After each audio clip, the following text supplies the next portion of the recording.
주님으로 인한 기쁨이 우리 성도님들 속에 넘쳐오기를 간절히 기원합니다. 퀴즈를 하나 내도록 하겠습니다. 이 사람처럼 세상에서 미움을 많이 받은 사람은 역사 이래로 없었습니다. 누굴까요? 또 이 사람처럼 역사 이래로 많은 사람이 그를 사랑한 이도 없었습니다. 누굴까요? 너무 똑똑하세요.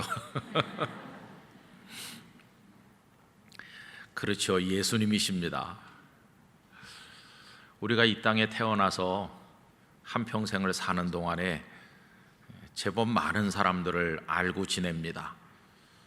그저 언론에서 이름이 오르내리는, 그래서 한번 들어본, 그렇게 아는 거 말고, 그래도 내가 한번 만났고 인사도 했고 말도 좀 해봤고 같은 자리에 앉아서 차라도 한 잔 나눴다, 그런 정도의 만남까지 포함을 해서 그저 하루가 멀다 하고 늘상 만나는 아주 가까운 친구, 또 이웃들, 그렇게 다 포함해서 한 사람이 세상을 마무리하기까지 제법 많은 사람을 우리는 알고 지냅니다. 그 중에서 가장 사랑하고 가장 관계가 밀접한 이는 누굴까? 이렇게 물으면 두말할 것도 없이 가족이죠. 어렸을 때는 부모님이 우리에게 가장 소중한 분입니다. 그리고 성장하면서 그 부모님 밑에서 함께 태어난 형제 자매가 아주 가깝습니다. 그리고 나중에 또 결혼을 해서 배우자가 생기면 부모님과 함께 산 기간보다도 배우자와 함께 사는 기간이 훨씬 더 깁니다. 엊그저께 뉴스에 보니까 지미 카터 전 미국 대통령이 그 부인 되는 이와 거의 80년 가까이, 한 75년인지 그렇게 오래 사셨다고 합니다. 그런데 카터 대통령이 그 아내를 언제 처음 봤느냐 하면은 3살 때 봤다고 합니다. 태어나가지고 아기였을 때 카터 대통령은 3살이었는데 한 동네에서 이렇게 보면서, 그래가지고 20살도 되기 전에 결혼을 해서 그 두 분이 다 거의 100세 가까이 됐는데 아직까지도 하나님을 잘 경외하면서 살고 있다고 하는 기사를 읽어보았습니다. 그래서 배우자가 아주 가까운 관계가 됩니다. 그런데 여러분, 우리에게 이렇게 많은 이들이 다가와서 함께 있다가 먼저 떠나기도 하고 하면서 우리가 한평생을 살아가는데, 가만히 생각을 해보면 뭐니 해도 예수님만큼 우리에게 가까운 분은 없다고 생각이 됩니다. 여러분, 누굴 만나기 위해서 일주일에 한 10번씩 찾아가고 그럽니까? 그러지 않죠. 부모님도 그래요. 저희 딸애가 결혼을 했는데, 그래서 저 지방에 사는 것도 아니고 여기 가까운 곳에 마을버스 타면 너댓정거장 하면 되는 곳에 가까이 살고 있습니다. 그러면 결혼한 딸이 저희 집에 얼마나 자주 올까요? 좀 많이 오면 일주일에 한 2번, 보통 한 번 정도 옵니다. 다들 직장 생활하고 바쁘니까. 그러면 시댁에는 얼마나 많이 갈까요? 그 아이들이 상당히 균형 감각이 있어서 저쪽도 한 번 정도밖에 안 갑니다. 못 가는 거죠. 다 바쁘니까. 그리고 주일날 교회에서 이렇게 한번 보고 그렇습니다. 물론 전화는 자주 하지만 일주일에 한 번 오는 거예요. 그리고 또 멀리 지방에 자녀가 있으면 더 못 만나겠죠. 자녀가 외국에라도 가 있으면 이건 1년에 한 번 얼굴 보기도 어려우시잖아요. 그런데 우리는 주님을 만나기 위해서 주일날 와서 하루 종일 있기도 하고, 그리고 또 새벽 기도 매일 오기도 하고, 여기 수요 2부 기도에도 오셨고, 여러분, 예배하러 왔다는 거 다른 말로 그저 단순히 표현하면 주님을 만나러 오신 거 아닙니까? 그러니까 누구를 만나기 위해서 한 주간 동안에도 이렇게 많이 찾아가는 그런 대상이 있을까요? 없어요. 그러니까 주님은 우리들의 인생에 있어서 둘도 없이 소중한 분이세요. 거기다가 아무리 수십 년을 해로하면서 함께 산 배우자라 할지라도 언젠가는 헤어질 때가 있습니다. 남편이 먼저 가시든지 아내가 먼저 가시든지 이렇게 다 또 헤어지기도 해요. 그런데 주님, 우리 예수님은 사랑하는 이가 먼저 떠나고 홀로 남은 그 이후에도 계속 우리와 같이 계신 분이십니다. 맨 마지막에 우리가 부를 이름이 바로 예수님입니다. 숨을 거두는 그 순간에도 우리는 예수님을 부르며 하나님의 나라에 갈 겁니다. 그러니까 그 예수라는 이름으로 불렸던, 우리가 예수님이라고 부르는 그분은 우리에게 얼마나 소중한 분인지 말로 다 알 수가 없습니다. 그런데 오늘 읽은 본문과 그 다음 이어지는 대목을 읽어보면 예수님께서는 거기 있었던 사람들에게 멸시와 천대를 받으셨습니다. 그들은 예수님을 이 사람이라고 불렀습니다. 여러분, 우리 성경에는 이 사람 이렇게 번역이 되어 있지만은 그저 그들은 훨씬 더 낮추어 부른 것입니다. 그저 이자, 이 작자, 뭐 이놈 이렇게 안 한 게 다행이죠. 뭐 그런 투로 부른 겁니다. 대제사장이나 백성의 장로들, 빌라도 관정으로 예수님을 몰아넣고 자신들은 유월절을 정결하게 지킨답시고 관정 안에 들어오지도 않고 빌라도의 손을 빌려서 예수님을 죽이기를 원했는데 예수님을 향한 존중하는 마음 따위는 털끝만큼도 없습니다. 여러분, 오늘 읽은 본문 가운데 29절에 보시면 빌라도가 밖에 나가서 예수님을 끌고 온 자들에게 물어보지 않습니까? 너희가 무슨 일로 이 사람을 고발하느냐? 이 사람이라고 그랬어요. 또 그 다음 30절, 그들이 대답하기를 이 사람이 행악자가 아니었더라면, 이렇게 말합니다. 여러분, 그리고 18장 40절로 내려가 보세요. 18장 40절에 가보면 그들이 또 소리질러 이르되 이 사람이 아니라 바라바라 하니, 이렇게 말하죠. 그래서 예수님은 계속해서 이 사람, 이 사람, 이 사람 이렇게 그들의 입에 오르내리면서 불려지신 것을 볼 수 있습니다. 여러분, 그분은 이 사람이라고 형편없는 인생들에게 멸시를 당해도 좋을 그런 분이 아니셨지요. 우리 예수님은 하나님의 아들이시고 하나님 자신이십니다. 그런데 예수님께서 이 땅에 오셔서 그 더러운 죄인들의 입을 통해서 이 사람이라고 멸시 받으시면서 죄인 취급 당하셨죠. 예수님이 이 사람이 되셨다고 하는 것이 우리에게 얼마나 놀라운 일인지 말할 수가 없습니다. 여러분, 그 이 사람 예수, 그분이 사람들에게 어떤 의미를 가지고 다가오고 계신 걸까요? 어떤 이들은 죽여야 할 대상이라고 미워하였습니다. 그래서 빌라도에게 죽여달라 이렇게 하지 않았습니까? 그들은 예수님을 증오하고 하루라도 빨리 제거하기를 원했고 멸시했습니다. 그리고 예수님만 멸시한 것이 아니라 나중에 예수님의 이름을 부르며 예수님을 따르는 그 추종자들, 그리스도인들을 다 똑같이 미워하고 경멸하고 그리고는 죽였습니다.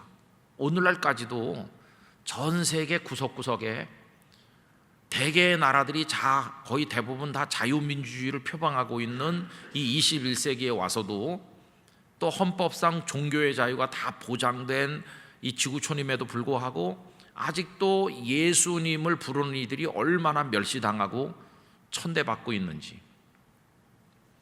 그래서 이 사람 예수라고 하는 그분은 이 지구촌에 진짜 폭탄 같은 분으로 오셨어요.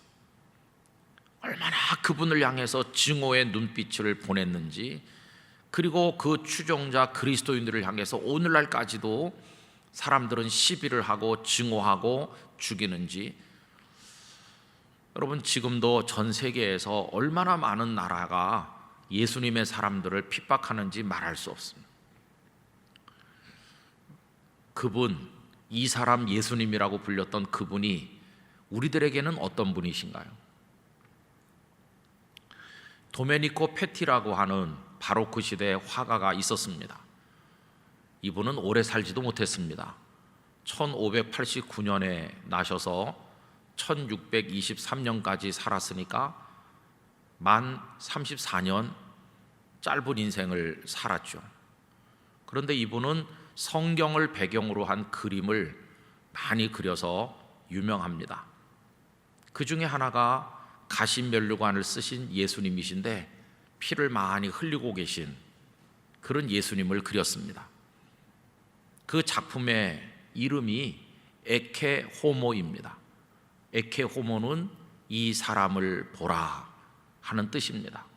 거기 호모는 사람을 말하는 거죠. 사람을 라틴어로는 호모라고 하고 헬라어로는 안스로포스라고 합니다.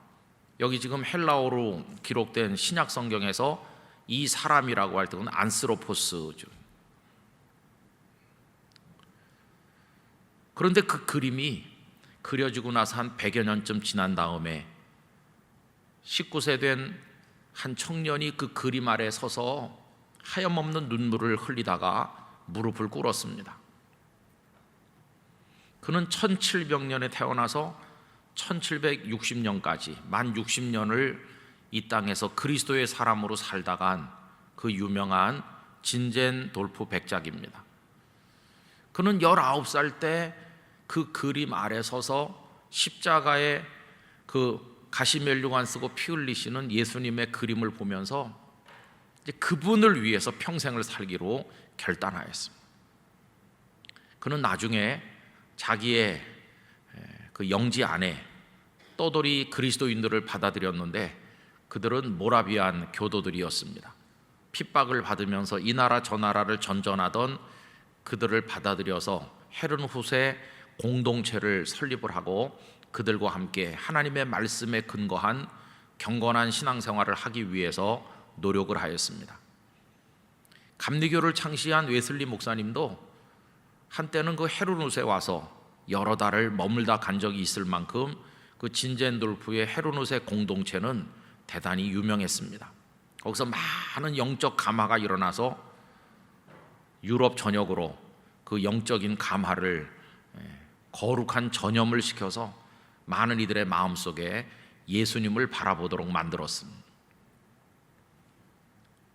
그 진젠돌프라는 19살 된 청년의 가슴에 불을 지핀, 이제 이분을 위해서 나의 남은 생애를 살아야 되겠다고 결심하게 만든 그 그림이 그 도메니코 페티의 이 사람을 보라 하는 것이었어요. 여러분, 이 사람, 가시면류관 쓰시고 피 흘리는 이 사람, 그가 진젠돌프에게 어떤 의미로 다가왔길래 그는 자신의 전 생애를 그리스도께 바치기로 결심했을까요? 그리고 나서 또 한 140여 년쯤 지난 어느 날 프란세스 하버갈이라고 하는 소녀가 영국으로부터 독일에 와서 유학을 하다가 1858년인데요. 그 해가 건강이 많이 쇠약해져서 요양을 하던 중에 역시 그 그림 아래 섰다고 합니다. 그런데 그 밑에 써 있기를 나는 너에게 생명을 주는데 너는 나에게 무엇을 주느냐. 그래서 감동을 받았습니다. 아, 그분은 나에게 생명을 주시는데 나는 그분께 무엇을 드릴까? 그래서 가슴속에 떠오르는 그 감동을 쭉 적어 내려갔습니다. 그래서 만들어진 찬송가가 내 너를 위하여 몸버려 피 흘려 내 죄를 속하고 살 길을 주었다. 너 위해 몸을 주건만 너 무엇 주느냐. 여러분 잘 아시는 찬송가죠? 그렇게 해서 그 유명한 찬송가가 탄생했습니다. 여러분, 어떤 이들에게 있어서 이 사람이라고 불렸던 그 예수님은 죽여서 없애야 될 존재였지만, 어떤 이들에게는 그 이 사람 예수님을 바라보는 그 순간 그들의 인생이 통째로 바뀐 것을 볼 수 있습니다. 그래서 아까 서두에 제가 이 세상이 있은 이후로 가장 많은 사람들에게 미움을 받으신 분, 또 가장 많은 이들에게 사랑을 받으시는 분이 누굴까, 이런 말씀 드렸는데, 예수님은 이 세상 많은 사람들에게 미움도 받으시고 사랑도 받는 분으로 이 땅에 이 사람으로 오신 것입니다. 저는 오늘 이 말씀을 이렇게 마음에 새기면서 저와 우리 영락교회 성도님들께서 이 사람 예수라고 불린 그분을 사랑하는 이들의 반열에 참여하게 된 것에 대해서 하나님 앞에 큰 감사를 드렸습니다. 예수님을 미워하는 자들 중에 속하지 아니하고 예수님을 사랑하여 예수님을 따르는 자 중에 하나가 된 것에 대해서 하나님 앞에 깊은 감사를 드리시길 바랍니다. 우리가 예수님을 사랑하는 사람 속에 속하게 된 그 배후에는 우리를 향한 예수님의 사랑이 먼저 있었습니다. 여러분, 그분이 이 사람이 되셔서 이 땅에 오시지 않으셨더라면, 그냥 예수님께서 계속해서 하늘 보좌에 앉아 계셨더라면 우리들은 예수님을 알지 못했을 것입니다. 왜 예수님께서는 사람의 몸을 입고 멸시와 천대를 받으시면서 이 사람이라고 멸시당하면서 이 땅에 오셨을까요? 그것은 당신을 사랑하는 이들에게 보여주시기 위함이었습니다. 그러지 않으면 볼 수 없고 만날 수 없고 관계가 이어질 수 없고 아무 의미도 서로 간에 없으니까, 내가 너희들이 볼 수 있도록 너희 옆에 이 사람으로 왔으니 나를 보고 나를 믿고 너희들과 내가 뗄래야 뗄 수 없는 관계에 서로 사랑하고, 그러니 나를 보라, 이러면서 오신 것입니다. 여러분, 예수님은 그렇게 오셔서 갈릴리의 어부인 시몬의 그 배 위에 올라서 그 곁에 앉으셨습니다. 생선 비린내가 진동했을 그 시몬의 배, 뭐 크고 멋있는 요트도 아니고 무슨 잘 꾸며진 호화 유람선도 아닌, 날마다 그 냄새나는 생선을 거기서 잡아서 갖다 파는 지저분하기 짝이 없었을 그 시몬의 배. 여러분, 그 시몬의 배는 시몬의 인생을 의미하는 것입니다. 예수님께서 그의 배에 타셨다는 것은 갈릴리의 어부인 시몬이라는 그의 인생 안에 올라타신 것과 마찬가지입니다. 그는 냄새나는 인생, 그래서 죄인이라고 불리던 자였습니다. 자기 스스로가 그걸 고백했죠. 주여, 나는 죄인으로소이다. 내게는 악취가 풍기고 썩어서 냄새가 납니다. 나를 떠나소서. 그런데 예수님께서는 떠나지 않으셨어요. 악취와 비린내가 진동하는 시몬의 인생 한복판에 좌정하셨고, 그리고 그를 거룩한 그리스도의 향기를 풍기는 사람으로 그의 영혼을 청소하시고 그의 죄를 보혈로 씻으시고 새롭게 만들어 가시면서 그를 하나님 나라의 복음의 일꾼으로 세워주셨습니다. 그 이 사람 예수님으로 오신 그분은 가버나움의 세리의 집에도 들어가셔서 그를 만나주시고, 또 그 세리 친구들과 함께 식탁에 둘러 앉으시고, 바깥에 사람들이 뭐라고 손가락질하면서 비난하든지 간에 그들과 함께 해주셨습니다. 그들과 몸을 부딪히시고, 그리고 음식을 서로 덜어서 나눠 잡수시면서 그렇게 계셨습니다. 그리고 나병이 걸려가지고 환부가 썩어 들어가고 고름이 나고 냄새 나고 저주받은 그 사람, 그 썩은 인생에다가 당신의 고귀한 손을 얹으셨습니다. 그 상처를 만져주셨습니다.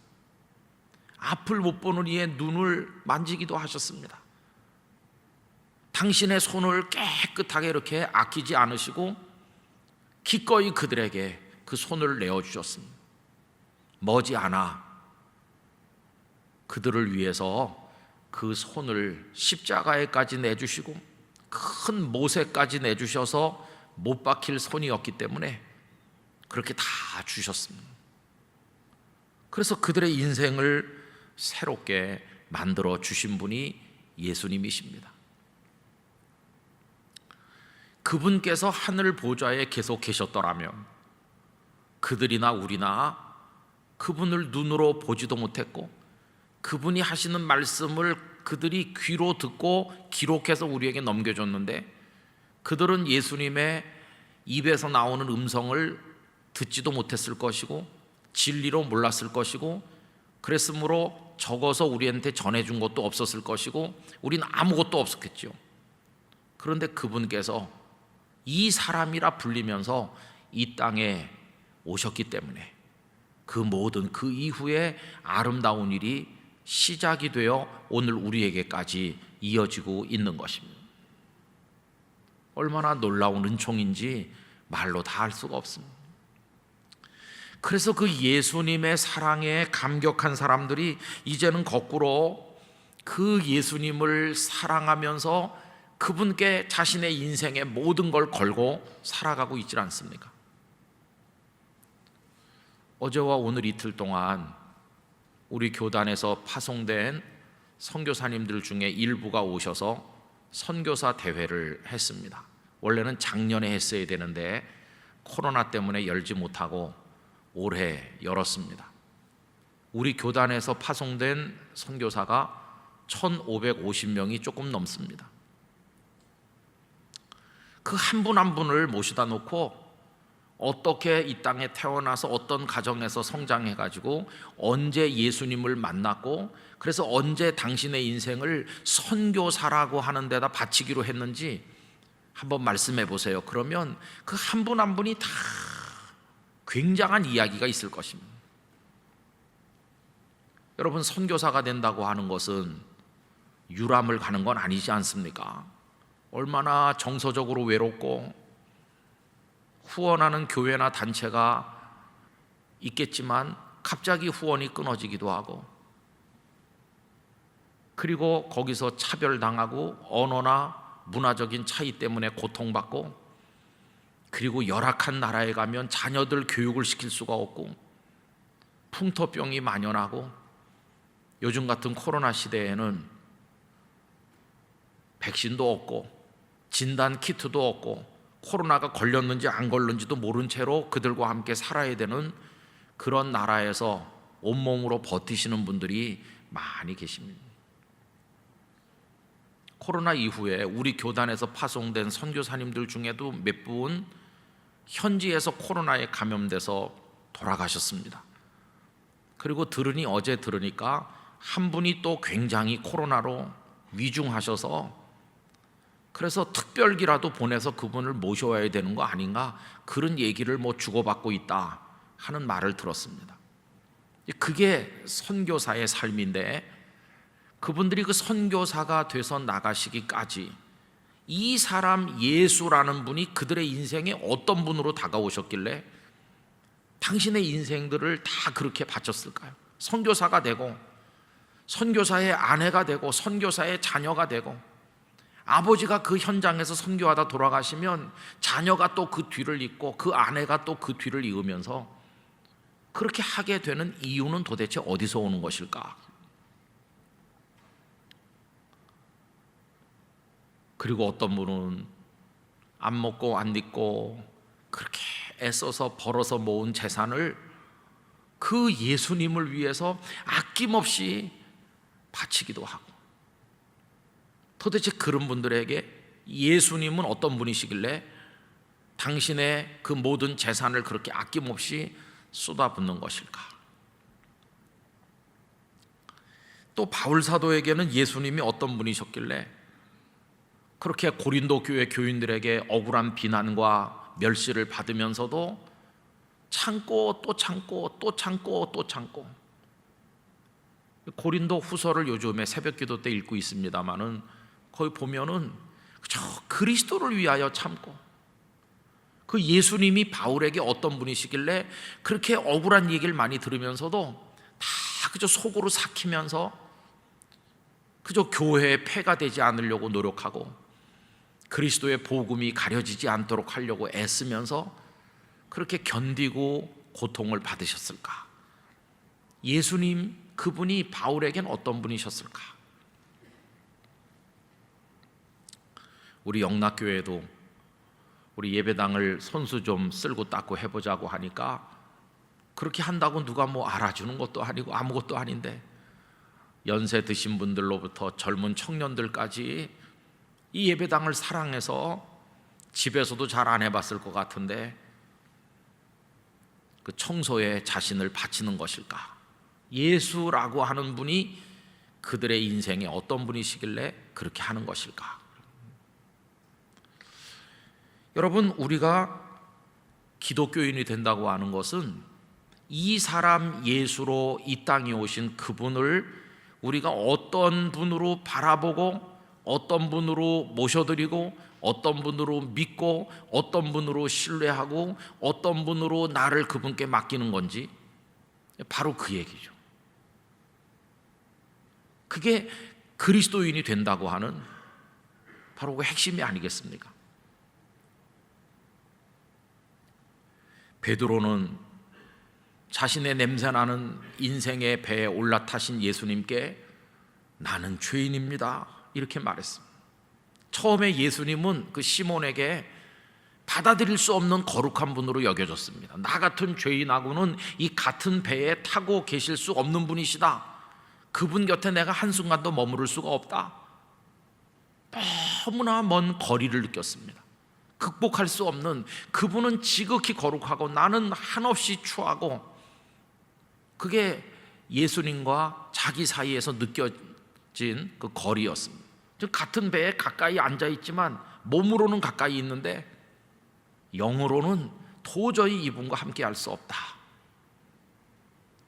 그런데 예수님께서는 그를 멀리 밀쳐내신 것이 아니라 나를 따라오너라, 내가 너를 사람 낚는 어부가 되게 하겠다 하면서 그를 당신에게로 끌어당겨 품에 안아주신 것입니다. 그때부터 베드로는 그 예수라 불렸던 그분께 자신의 모든 걸 다 맡겼습니다. 배와 그물을 다 버리고 그분을 따라 나섰고 이분을 위해서면 죽어도 좋겠다. 그가 연약해져서 예수님을 모른다고 하기도 했지만 결국은 그는 자신의 생명까지 그 예수님께 다 드린 거 아닙니까? 지금까지 거대한 세계 역사의 흐름 속에서 소수의 그리스도인들이 그 예수라고 하는 분을 자신의 인생의 현장에서 이렇게 저렇게 다양하게 만나고 그분에 의해서 변화되고, 그리고는 한 번 사는 자신의 인생, 자신의 소유, 자신의 지식과 시간 모든 걸 다 이렇게 바쳐서 그 맥이 그 예수님으로 인해서 변화된 사람들의 헌신과 그 변화된 삶의 이야기가 고리에 고리를 연결하듯이 오늘까지 쭉 내려오는 것이고, 그 끝자락에 한경직 목사님도 계셨던 것이고, 그 가운데 영락교회도 세워졌고, 우리보다 먼저 이 교회에서 예수님을 사랑하다가 천국에 이르신 선배들이 많이 계시고, 또 지금도 여기서 이렇게 남모르는 눈물을 흘리면서 그 예수님을 부르면서 그 예수님과 함께 살아가는 이들이 있는 것이고, 이 지구촌 구석구석에 우리는 모르지만 그 예수님으로 인해서 놀라운 이야기들이 지금 많은 사람들의 인생 속에서 만들어져 나가고 있는 것입니다. 그 중에 우리 한 사람이 들어있는 것입니다. 성도 여러분, 여러분들에게는 예수님이 어떤 분이십니까? 그래서 이 베드로는 그분과 함께 살면서 고백하기를 이 사람 예수라 고백하지 아니하고 그는 그분을 주라고 불렀죠. 주는 그리스도시요 살아계신 하나님의 아들이시니이다. 높이 계시다가 가장 가까이 오셔서 이 사람 예수가 되신 그분을 깨닫고 보니까 이렇게 내가 옆에서 그저 친구처럼 지낼 그런 분이 아니시고 저 위에 계셔야 될 하나님이시라는 걸 알게 된 거죠. 그분이 가까이 오셨기 때문에 그분이 멀리 계셔야 되는 분이고 그분이 옆에서 친근하게 해주셨기 때문에 그분이 사실은 위대한 분이라는 걸 역설적으로 깨닫게 된 것입니다.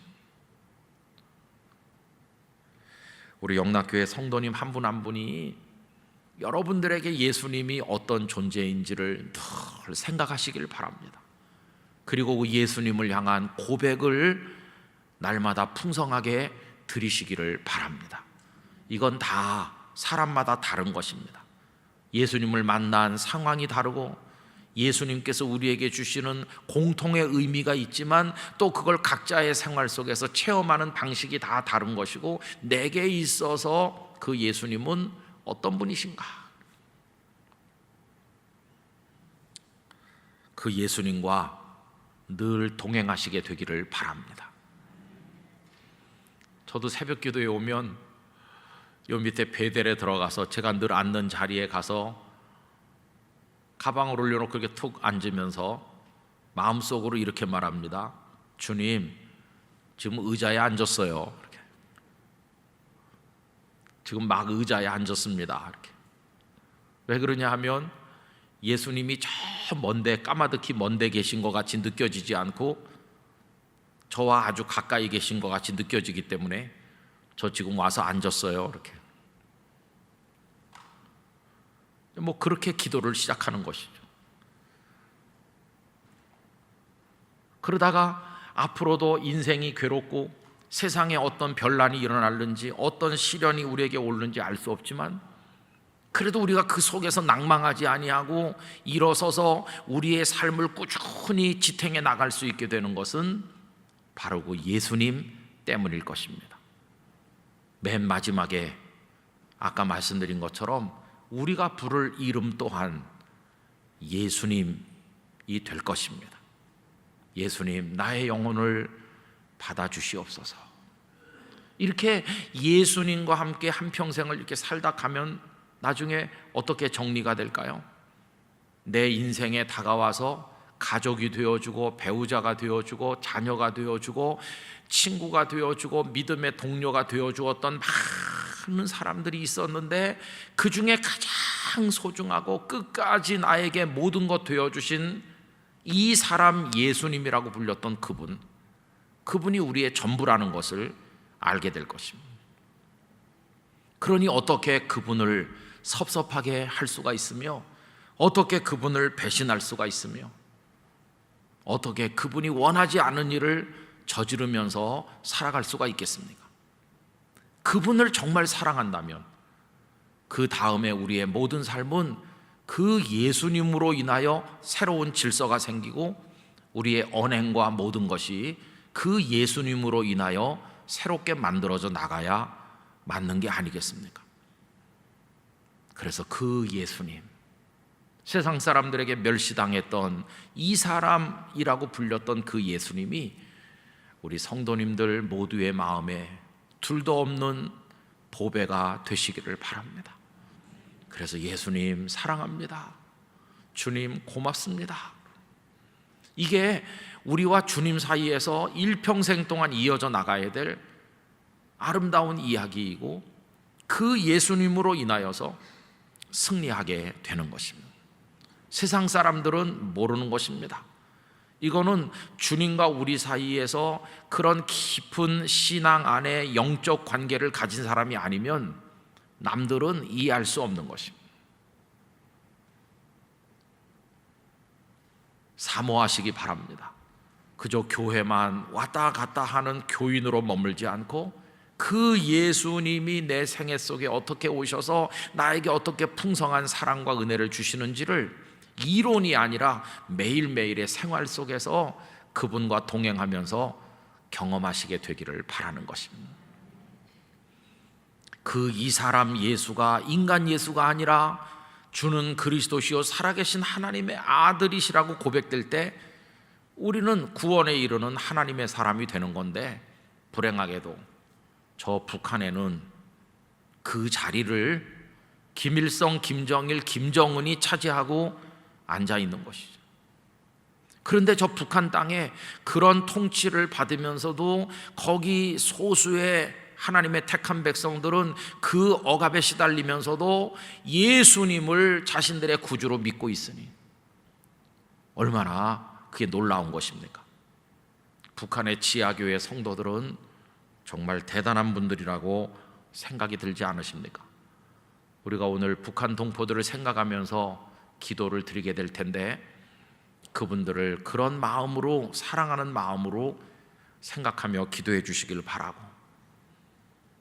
그들이 멸시했던 예수님이 나에게는 둘도 없는 소중한 나의 주님이심을 기억하면서 그 예수님으로 인하여 기뻐하고 감사하시기를 바랍니다.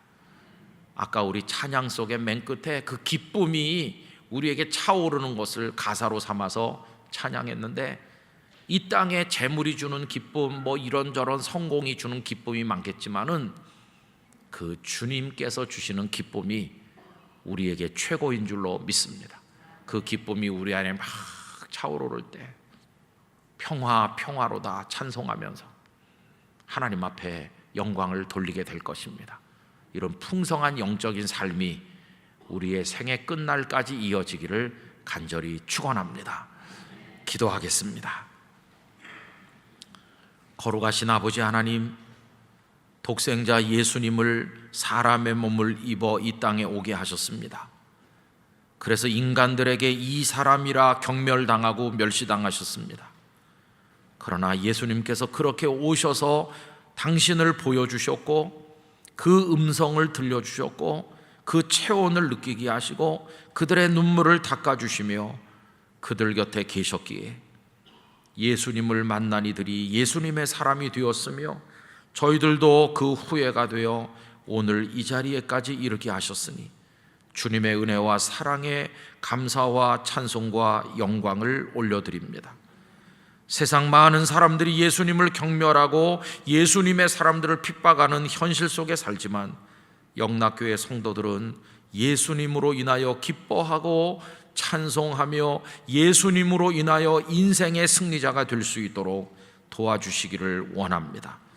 예수님과 우리 사이에 깊은 영적 교제가 날마다 풍성해지도록 복을 내려 주시옵시고, 북한 땅에 있는 주의 이름을 부르는 성도들에게도 동일한 은혜를 허락하여 주시옵소서.